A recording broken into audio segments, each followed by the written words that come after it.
Sir, ಅಭಿಮಾನಿಗಳು ಮನವಿ ಪತ್ರ ಸಾಕಷ್ಟು ಸಲ್ಲಿಸಿದ ಮೇಲೆ ಒಂದು DC ಅವರು ಒಂದು ಮೀಟಿಂಗ್ ಕರೀತಾರೆ. ಅಭಿಮಾನಿಗಳು ಎಲ್ಲ ಹೋಗ್ತಾರೆ. ಬಟ್ ಆದ್ರೆ ಆ ಜಾಗದ ಮಾಲೀಕರೇ ಸಭೆಗೆ ಬರಲಿಲ್ಲ. ಯಾಕೆ ಬರಲಿಲ್ಲ ಅವರು? ಏನು ನೋಡಿ, ಉದ್ದೇಶ ಅವ್ರದ್ದು ಅಂತ? ಇಲ್ಲಿ 2017ರಲ್ಲೇನೆ ಅವರು ಈ 10 ಗುಂಟೆ ಜಾಗವನ್ನ ಸರ್ಕಾರದ ವಶಕ್ಕೆ ಕೊಡ್ಲಿಕ್ಕೆ ಸಿದ್ಧ ಇದ್ದೇವೆ ಅಂತ ಒಪ್ಪಿಗೆ ಪತ್ರವನ್ನ ಕೊಟ್ಟಿದ್ದಾರೆ. ಹೌದು.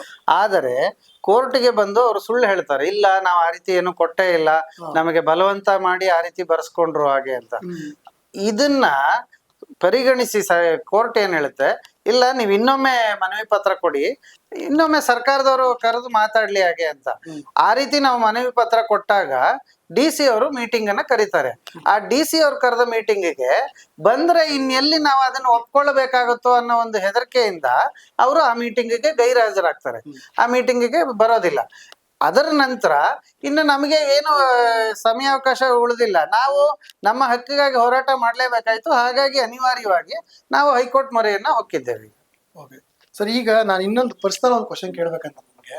ಇಷ್ಟೆಲ್ಲ ಅಭಿಮಾನಿ ಹೋರಾಟ ಮಾಡ್ತಾ ಇದ್ದಾರೆ, ಕೋರ್ಟ್ ಕೇಸ್ ಅಂತ ಸಂಬಂಧನೇ ಇಲ್ಲ ಹೇಳ್ಬೇಕಂದ್ರೆ ಕೋರ್ಟ್ ಕೇಸ್ ಅಡ್ಲಿತಾ ಇದ್ದಾರೆ ಎಲ್ಲರೂ. ಮನೆಯವರು ಯಾಕೆ ಈ ಒಂದು ಇದಕ್ಕೆ ಬರ್ತಾ ಇಲ್ಲ? ಈ ಪ್ರಶ್ನೆ ಎಲ್ಲರೂ ಒಂದು ಕಾಡೋದು ಪ್ರಶ್ನೆ ಇದು. ನೋಡಿ, ಇದು ಅತ್ಯಂತ ಸೂಕ್ತವಾದ ಪ್ರಶ್ನೆಯನ್ನು ಕೇಳಿದ್ದೀರಿ. 2009ರಿಂದ 2017ರವರೆಗೂ ಅವರು ಕೂಡ ಸಾಕಷ್ಟು ಹೋರಾಟವನ್ನ ಮಾಡ್ಕೋತಾ ಬಂದ್ರು. ಯಾವಾಗ 2016ರವರೆಗೂ 2016ರಲ್ಲಿ ಯಾವಾಗ ಎಂಟೈರ್ ಸ್ಮಾರಕವನ್ನೇ ನಾವು ಮೈಸೂರಿಗೆ ಶಿಫ್ಟ್ ಮಾಡ್ತೀವಿ, ಅಲ್ಲಿ ಮಾಡ್ತೀವಿ ಅಂದ ತಕ್ಷಣ ಇಲ್ಲಿ ಅವ್ರಿಗೆ ಆಸಕ್ತಿ ಕಡಿಮೆ ಆಯ್ತು. ಇವ್ರು ಇಲ್ಲಿ ಬೆಂಗಳೂರಿನಲ್ಲಿ ಏನು ಮಾಡಲ್ಲ ಅನ್ನೋದು ಅವರು ನಿಶ್ಚಯ ಮಾಡ್ಕೊಂಡ್ಬಿಟ್ರು. ಅಭಿಮಾನಿಗಳು ನಾವಿದ್ವಿ, ನಮ್ಮ ಸಹಕಾರದಿಂದ ನಾವು ಹೋರಾಟ ಮುಂದುವರಿಸ್ತಿದೀವಿ, ನಮ್ಮ ಜೊತೆ ಬನ್ನಿ ಅಂತ ನಾವು ಸಾಕಷ್ಟು ಕೇಳ್ಕೊಂಡ್ರು ಕೂಡ ನಮ್ಮ ಪರವಾಗಿ ಅವರು ನಿಲ್ಲಲಿಲ್ಲ. ಜೊತೆಗೆ ಅವ್ರಿಗೆ ಭ್ರಮ ನಿರಸನ ಆಯ್ತು ಸರ್ಕಾರದ ಮೇಲೆ, ಇಲ್ಲ ಇವರೇನು ನಮಗೆ ಸ್ಮಾರಕ ಆಗ್ಲಿ ಇನ್ನೊಂದಾಗ್ಲಿ ಮಾಡಲ್ಲ ಅಂತ. ಆಮೇಲೂ ಕೂಡ ತಾವೇ ಆಗ್ಲೇ ಪ್ರಶ್ನೆ ಕೇಳ್ದಂಗೆ 2016ರಿಂದ 2023 ಹೆಚ್ಚು ಕಡಿಮೆ 7 ವರ್ಷಗಳ ಕಾಲ ಒಂದು ಸ್ಮಾರಕ ನಿರ್ಮಾಣ ಮಾಡಿಕೊಂಡು, ಸ್ಮಾರಕ 2016ರಲ್ಲಿ ಆರಂಭ ಆದ್ರೂ ಕೂಡ ಅಲ್ಲೂ ಕೂಡ ಸಾಕಷ್ಟು ಗೊಂದಲಗಳಿತ್ತು. ಅಲ್ಲೂ ಕೂಡ ಜಮೀನು ಸ್ವಾಧೀನದ ಬಗ್ಗೆ ಗೊಂದಲಗಳಿತ್ತು. ಅದು ಮತ್ತೆ ಕೇಸ್ ಆಗಿ ಅಲ್ಲೂ ನಾವು ಪ್ರತಿಭಟನೆ ಮಾಡಿ ಸಾಕಷ್ಟು ಹೋರಾಟಗಳ ನಂತರ ಕಡೆಗೆ ಅದು 2023ರಲ್ಲಿ ಅದು ಅಪೂರ್ಣವಾಗಿ ಇದು ಕಾಮಗಾರಿ ಪೂರ್ಣ ಆಗದೆ ಇರೋಂಥದ್ದನ್ನ ಉದ್ಘಾಟನೆ ಮಾಡಿದ್ರು. ಈ ಹಂತದಲ್ಲಿ ನಾವು ಈಗಲೂ ಕೂಡ ಸಾರ್ವಜನಿಕವಾಗಿ ಮತ್ತು ತಮ್ಮ ಚಾನೆಲ್ ಮುಖಾಂತರ ನಾವು ಕೇಳ್ಕೊಳ್ಳೋದು ಇಷ್ಟೇನೆ, ಅವರು ನಮ್ಮ ಜೊತೆಗೆ ಬಂದ್ರೆ ನಾವೇನು ಅವ್ರಿಗೆ ಬಿಟ್ಕೊಟ್ಟಿಲ್ಲ ಮತ್ತು ಹೋರಾಟ ಸತತವಾಗಿ ನಾವು ಮಾಡ್ಕೊಂಡೇ ಬಂದಿದ್ದೀವಿ. ಒಂದು ದಿವಸ ನಾವು ಹೋರಾಟ ಬಿಟ್ಟಿಲ್ಲ. 2016ರಿಂದನೂ ಹೋರಾಟ ಮಾಡ್ಕೊಳ್ತಾನೆ ಬಂದಿದ್ದೀವಿ. ನಮ್ಮ ಜೊತೆಗೆ ಅವ್ರು ಬಂದ್ರೆ ಇವತ್ತಿಗೂ ಕೂಡ ಆ 10 ಗುಂಟೆ ಜಮೀನನ್ನು ಉಳಿಸ್ಕೊಂಡು ಅವ್ರಿಗೂ ಕೂಡ ಅನುಕೂಲ ಆಗೋಂಗೆ ಪೂಜೆ ಪುನಸ್ಕಾರ ಇತ್ಯಾದಿ ವರ್ಷದಲ್ಲಿ 2 ದಿವಸ ನಮ್ಗೆ ಈಗಾಗಲೇ ಸರ್ಕಾರದಿಂದಾನೇ ಅನುಮತಿ ಕೊಡ್ತಾ ಇದ್ದಾರೆ. ನಮ್ಮ ಟ್ರಸ್ಟ್ ಮತ್ತೆ ಸಂಘಟನೆ ವತಿಯಿಂದ ಅಲ್ಲಿ ಅಧಿಕೃತವಾಗಿ ನಾವು ಪೂಜೆ ಪುನಸ್ಕಾರ ಮಾಡ್ತಾ ಇದ್ದೀವಿ. ಸೆಪ್ಟೆಂಬರ್ ಮತ್ತು ಡಿಸೆಂಬರ್ 2 ಸಂದರ್ಭಗಳಲ್ಲಿ ಅವರ ಜನ್ಮದಿನ ಮತ್ತು ಪುಣ್ಯತಿಥಿ 2 ಸಂದರ್ಭಕ್ಕೆ ನಮಗೆ ಅನುಮತಿ ಕೊಟ್ಟಿದ್ದಾರೆ ಈಗಾಗಲೇ. ಸೊ ಆ ರೀತಿ ಇರುವಾಗ ಅವರು ಎಲ್ಲೋ ಒಂದ್ ಕಡೆ ಸರ್ಕಾರದ ನೀತಿಗಳಿಂದಾಗಿ ಅವ್ರು ಭ್ರಮ ನಿರಸನಗೊಂಡಿದ್ದಾರೆ ಬಿಟ್ರೆ ಅಭಿಮಾನಿಗಳ ಬಗ್ಗೆ ಇವತ್ತಿಗೂ ಅವ್ರಿಗೇನು ಕೆಟ್ಟ ಅಭಿಪ್ರಾಯ ಇಲ್ಲ. ನಾವು ಅಷ್ಟೇನೆ, ನಾವು ಅವ್ರ ಕುಟುಂಬಸ್ಥರನ್ನ ಕೈ ಬಿಟ್ಟಿಲ್ಲ, ಜೊತೆಲೆ ಹೋರಾಟ ಮಾಡೋಣ ಅಂತ ಇವತ್ತಿಗೂ ಅವ್ರನ್ನ ಕರಿತಾ ಇದ್ವಿ. ಸೊ ಈಗ ಅಟ್ ಪ್ರೆಸೆಂಟ್ ಸಿಚುಯೇಷನ್ ಅಲ್ಲಿ ಏನಿದೆ, ಏನ್ ಕೇಸ್ ಹಾಕಿದ್ರಿ ಈಗ ನೀವು, ಯಾವ ತರ ನಡೀತಾ ಇದೆ ಕೇಸ್, ಸ್ವಲ್ಪ ಅದ್ರ ಬಗ್ಗೆ ವಿವರಿಸಿ ಸರ್. ನೋಡಿ, ನಾವು 2023 ಆಗಸ್ಟ್ 21ಕ್ಕೆ ಅಭಿಮಾನ್ ಸ್ಟುಡಿಯೋದವ್ರು ಹಾಕದಂತ ಕೇಸ್ನಲ್ಲಿ ತೀರ್ಪು ಬಂತು. ಆ ತೀರ್ಪಿನ ಪ್ರಕಾರ ನೀವು ಮತ್ತೆ ಸರ್ಕಾರಕ್ಕೆ ಮನವಿ ಕೊಡಿ ಹಾಗೆ ಅಂತ ನಮಗೆ ನಿರ್ದೇಶನ ಕೊಟ್ರು. ಅದರ ಪ್ರಕಾರ ನಾವು ಆಗಿನ ಮುಖ್ಯಮಂತ್ರಿಗಳು, DC, ತಹಸೀಲ್ದಾರ್ ಪ್ರತಿಯೊಬ್ಬರಿಗೂ ಮನವಿ ಪತ್ರಗಳನ್ನು ಕೊಟ್ಟಿದ್ದೀವಿ.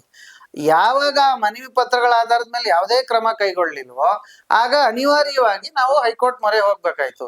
ಹೈಕೋರ್ಟ್ ನಲ್ಲಿ ನಾವೇನ್ ಕೇಳಿದ್ದೀವಿ, ಈ ರೀತಿ ಎಲ್ಲ ಹಿನ್ನೆಲೆಯನ್ನ ಹೇಳಿ ನಮ್ಮ ಮನವಿ ಪತ್ರಗಳನ್ನು ಪರಿಗಣಿಸಿ 10 ಗುಂಟೆ ಜಾಗ ಏನಿದೆ ಅದಕ್ಕೆ ಸೂಕ್ತವಾದ ನಿರ್ದೇಶನ ಕೊಡಿ ಸರ್ಕಾರಕ್ಕೆ. ಸರ್ಕಾರ ಅದನ್ನ ತನ್ನ ವಶಕ್ಕೆ ಪಡ್ಕೊಂಡು ತನ್ನ ವಶದಲ್ಲಾದ್ರೂ ಇಟ್ಕೊಂಡು ಅದರ ನಿರ್ವಹಣೆ ಮಾಡ್ಲಿ, ಇಲ್ಲ ಅಭಿಮಾನಿಗಳಿಗಾದ್ರೂ ಕೊಡ್ಲಿ, ಇಲ್ಲ ವಿಷ್ಣುವರ್ಧನ್ ಪ್ರತಿಷ್ಠಾನ ಅಂತ ಮಾಡಿದ್ದಾರೆ.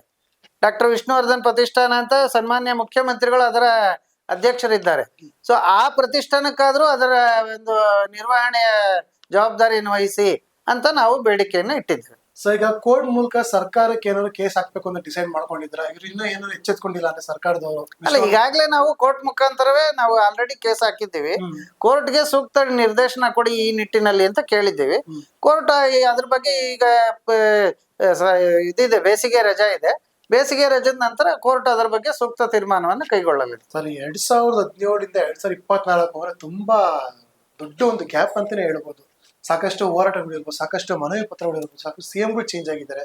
ಸೊ ನೀವು ನೋಡಿದಂಗೆ ಅಭಿಮಾನಿಗಳು ಎಷ್ಟು ಮನವಿ ಪತ್ರ ಕೊಟ್ಟಿದ್ದಾರೆ ಅವ್ರಿಗೆ, ಎಷ್ಟು ಸರ್ಕಾರ ಚೇಂಜ್ ಆಗೋಯ್ತು ನೋಡಿ. ಸಾಕಷ್ಟು ಸರ್ಕಾರಗಳು ಬದಲಾಯಿತು, ಸಾಕಷ್ಟು ಜನ ಅಧಿಕಾರಿಗಳು ಬದಲಾದ್ರು, ಸಾಕಷ್ಟು ಜನ ಚೀಫ್ ಸೆಕ್ರೆಟರಿಗಳು ಬದಲಾದ್ರು. ಇಷ್ಟೆಲ್ಲ ಆದರೂ ಸಹ ಅಭಿಮಾನಿಗಳು ಇವತ್ತಿಗೂ ಏಕ ಶ್ರದ್ಧೆಯಿಂದ ಅದೇ ಕೆಲಸವನ್ನ ಮಾಡ್ತಾ ಬಂದಿದ್ದೀವಿ. ನಮ್ಮ ಉದ್ದೇಶ ಆ ಒಂದು 10 ಗುಂಟೆ ಜಾಗವನ್ನ ಕಾಪಾಡಿಕೊಳ್ಳುವಂಥದ್ದು, ಮುಂದೆ ಅದು ಸಮಾಜಮುಖಿಯಾಗಿ ಬಳಸ್ಕೊಳ್ಳುವಂಥದ್ದು. ಈ ಒಂದು ಅವಧಿಯಲ್ಲಿ ಸುಮಾರು 4 ಜನ ಮುಖ್ಯಮಂತ್ರಿಗಳು, 6 ಜನ ಜಿಲ್ಲಾಧಿಕಾರಿಗಳು, 6-7 ಜನ ಚೀಫ್ ಸೆಕ್ರೆಟರಿಗಳು, ತಹಸೀಲ್ದಾರ್ಗಳು ಲೆಕ್ಕಕ್ಕಿಲ್ಲ, ಈ ರೀತಿ ಸಾಕಷ್ಟು ಅಧಿಕಾರಿಗಳು ಬಂದು ಹೋಗಿದ್ದಾರೆ. ಆದರೆ ಯಾರು ಕೂಡ ಈ ಒಂದು ನಮ್ಮ ಮನವಿಯ ಬಗ್ಗೆ ಸಾಕಷ್ಟು ಗಮನ ಹರಿಸಿಲ್ಲ ಅಂತಾನೆ ಹೇಳಬೇಕು. ಯಾಕಂದ್ರೆ ಯಾರಿಗೂ ಕೂಡ ಸರ್ಕಾರದ ಮಟ್ಟದಲ್ಲೂ ಕೂಡ ಇದರ ಬಗ್ಗೆ ಅಷ್ಟು ಆಸಕ್ತಿ ಇದ್ದಂತಿಲ್ಲ. ಹಾಗಾಗಿ ಈಗಲೂ ಸಹ ಸರ್ಕಾರಕ್ಕೆ ನಾವು ಕೈ ಮುಗಿದು ಮನವಿ ಮಾಡ್ಕೊಳ್ತಾ ಇದ್ದೇವೆ. ಯಾವುದೇ ಆಕ್ರೋಶದಿಂದಲ್ಲ, ಒಂದು ಸವಿನಯವಾಗಿ ನಾವು ಮನವಿ ಮಾಡ್ಕೊಳ್ತಾ ಇದ್ದೇವೆ.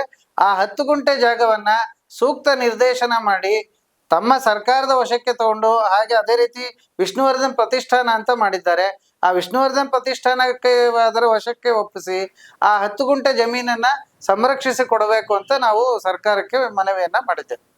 ಲಾಯರ್ ಸರ್, ನಿಮ್ಗೆ ಗೊತ್ತು ಒಂದು ಕೋರ್ಟ್ ಕೇಸ್ ನಡೆಸೋದು ಎಷ್ಟು ಕಷ್ಟ ಅಂತ, ನಿಮ್ಗೂ ಕೂಡ. ಸೊ ನಿಮ್ಗೂ ಸಾಕಷ್ಟು ಖರ್ಚಿರುತ್ತೆ, ಎಕ್ಸ್ಪೆನ್ಸ್ ಇರುತ್ತೆ. ಆ ಪೇಪರ್ ಈ ಪೇಪರ್ ತೆಗಿಸ್ತಾ ಇರ್ಬೇಕು ನೀವು ಜಾಗ ಸಂಬಂಧಪಟ್ಟಿದ್ದಂದ್ರೆ.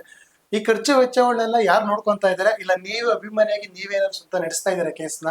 ನೋಡಿ, ನಾನು ಸಹ ವಿಷ್ಣುವರ್ಧನ್ ಅಭಿಮಾನಿ, ಅದರಲ್ಲಿ ಸಂಶಯ ಇಲ್ಲ. ಆದರೆ ಈ ಎಲ್ಲ ಖರ್ಚು ವೆಚ್ಚಗಳನ್ನ VSS ಅಭಿಮಾನ್ ಡಾಕ್ಟರ್ ವಿಷ್ಣುವರ್ಧನ್ ಪುಣ್ಯಭೂಮಿ ಟ್ರಸ್ಟ್ ಮತ್ತು VSS ಸಂಘಟನೆ, ಈ ಸಂಘಟನೆಯ ಪ್ರಮುಖರಾದಂತಹ ಸಂಸ್ಥಾಪಕ ಅಧ್ಯಕ್ಷರಾದ ರಾಜು ಗೌಡ್ರು, ಹಾಗೆ ವಿಷ್ಣುವರ್ಧನ್ ಅವರ ದತ್ತುಪುತ್ರ ಆದಂತಹ ಶ್ರೀಧರ್ ಅವರು, ವಿಶೇಷವಾಗಿ ಇದರ ಗೌರವಾಧ್ಯಕ್ಷರಾದಂಥ ನಮ್ಮ ರಮೇಶ್ ಅಂತ ಬಿಳೇಕಹಳ್ಳಿ ಅವರು ಇದರ ಎಲ್ಲ ಉಸ್ತುವಾರಿಯನ್ನು ವಹಿಸ್ಕೊಂಡಿದ್ದಾರೆ. ಇದು ಪೂರ್ಣ ಹೇಳಬೇಕು ಅಂತಂದ್ರೆ ಇದು ಸಾಮಾಜಿಕ ಕಾರ್ಯಕ್ರಮ. ಇದರಲ್ಲಿ ಏನು ಯಾರಿಗೂ ಸಹ ಸ್ವಂತ ಹಿತಾಸಕ್ತಿ ಏನೂ ಇಲ್ಲ. ಇದರಲ್ಲಿ ಎಲ್ಲರೂ ಸಹ ಒಂದೇ ಉದ್ದೇಶಕ್ಕಾಗಿ ಕಾರ್ಯತತ್ಪರರಾಗಿದ್ದೇವೆ. ಏನು ಅಂತಂದ್ರೆ 10 ಗುಂಟೆ ಜಾಗ ಏನು ವಿಷ್ಣುವರ್ಧನ್ ಅವರ ಅಂತ್ಯ ಸಂಸ್ಕಾರ ಆಗಿದೆ, ಅದು ಪುಣ್ಯ ಭೂಮಿಯಾಗಿ ಮಾರ್ಪಡಬೇಕು. ಆ ಪುಣ್ಯ ಭೂಮಿಯಾಗಿ ಅದನ್ನ ಘೋಷಣೆ ಮಾಡಬೇಕು, ಅದು ಸರ್ಕಾರದ ವಶಕ್ಕೆ ತಗೊಳ್ಬೇಕು. ಇದು ನಮ್ಮ ಬೇಡಿಕೆ ಆಗಿದೆ. ಓಕೆ, ಕೊನೆಯದಾಗಿ ಸರ್, ಈ ಕೇಸ್ ಇನ್ನ ಎಷ್ಟು ವರ್ಷ ನಡೀಬಹುದು ನಿಮ್ ಪ್ರಕಾರ? ಮತ್ತೆ ಅಭಿಮಾನಿಗಳು ಖುಷಿಯಾಗುವಂತ ವಿಚಾರ ಇದೆಯಾ ಇವಾಗ ನಮ್ಮ ವಾಹಿನಿ ಮೂಲಕ ಹೇಳ್ಬೇಕಂದ್ರೆ? ನೋಡಿ, ಅಭಿಮಾನಿಗಳು ಸಂಯಮವನ್ನ ಕೈಗೊಳ್ಳಬೇಕು. ಯಾಕಂದ್ರೆ ಸಾಕಷ್ಟು ವಾಹಿನಿಗಳಲ್ಲಿ ಈಗಾಗಲೇ ಬಂದಿದೆ. ಕೆಲವು ಅಭಿಮಾನಿಗಳು ಆವೇಶದಲ್ಲಿ ಮಾತಾಡಿರೋದನ್ನು ನಾವು ಗಮನಿಸಿದ್ದೇವೆ. ಇದು ಆವೇಶ ಭರಿತರಾಗಿ ಕಾನೂನನ್ನ ಕೈ ತಗೊಂಡು ಏನೋ ಮಾಡೋಂಥ ಕಾರ್ಯಕ್ರಮಗಳಲ್ಲ. ಇದು ನಿರಂತರವಾಗಿ ನಡ್ಕೊಂಡು ಹೋಗ್ಬೇಕಾದ ಕಾರ್ಯಕ್ರಮ. ಯಾಕಂದ್ರೆ ನಮ್ಮ ಅಪ್ಪಾಜಿಯವರ ಒಂದು ಪುಣ್ಯ ಭೂಮಿಯಲ್ಲಿ ನಾವು ಕೇವಲ ಅದನ್ನ ಪುಣ್ಯ ಭೂಮಿಯಾಗಿ ನೋಡ್ತಾ ಇಲ್ಲ, ಅಲ್ಲಿ ಸಾಕಷ್ಟು ಪುಣ್ಯ ಕಾರ್ಯಗಳು ನಡಿಬೇಕಾಗಿದೆ, ಸಮಾಜಮುಖಿ ಕಾರ್ಯಗಳಾಗಬೇಕಾಗಿದೆ. ಆ ಕಾರಣದಿಂದ ಸೂಕ್ತವಾಗಿ ಸರ್ಕಾರಕ್ಕೆ ನಿರ್ದೇಶನ ತಗೊಂಡು ಕಾನೂನುಬದ್ಧವಾಗಿ ಸದ್ಯದಲ್ಲೇ ಅದು ಆಗುತ್ತೆ. ಹಾಗಾಗಿ ಅಲ್ಲಿವರೆಗೂ ಎಲ್ಲರೂ ಸಂಯಮದಿಂದ ಇರಬೇಕು ಅಂತ ನಾನು ಅಭಿಮಾನಿಗಳಲ್ಲಿ ಕೇಳ್ಕೊತೀನಿ. ಅದೇ ಇನ್ನು ಎಷ್ಟು ವರ್ಷ ನಡೀಬಹುದು ಸರ್ ಕೇಸ್? ನೋಡಿ, ಕಾನೂನು ವಿಚಾರ ಅಂತ ಅಂದಾಗ ಸಮಯಾವಕಾಶದ ಬಗ್ಗೆ ನಾವು ಹೆಚ್ಚು ಹೇಳಲಿಕ್ಕಾಗಲ್ಲ. ಆದರೆ ಈ ವಿಚಾರದಲ್ಲಿ ಮುಂದಿನ 6-7 ತಿಂಗಳಲ್ಲೇ ಒಳ್ಳೆಯ ಶುಭ ಸಮಾಚಾರ ಬರೋ ಸಾಧ್ಯತೆಗಳಿದೆ ಅಂತ ಹೇಳಬಹುದು. ಧನ್ಯವಾದಗಳು ಲಾಯರ್ ಸರ್. ಇಷ್ಟೊತ್ತು ಫ್ರೀ ಮಾಡ್ಕೊಂಡ್ಬಂದು ಕೂತ್ಕೊಂಡು ಇಷ್ಟೆಲ್ಲ ಇನ್ಫಾರ್ಮೇಶನ್ ನಮ್ಮ ಜೊತೆ ಹಂಚ್ಕೊಂಡಿದ್ದಕ್ಕೆ ಧನ್ಯವಾದಗಳು. Thank you. ನಮಸ್ತೆ.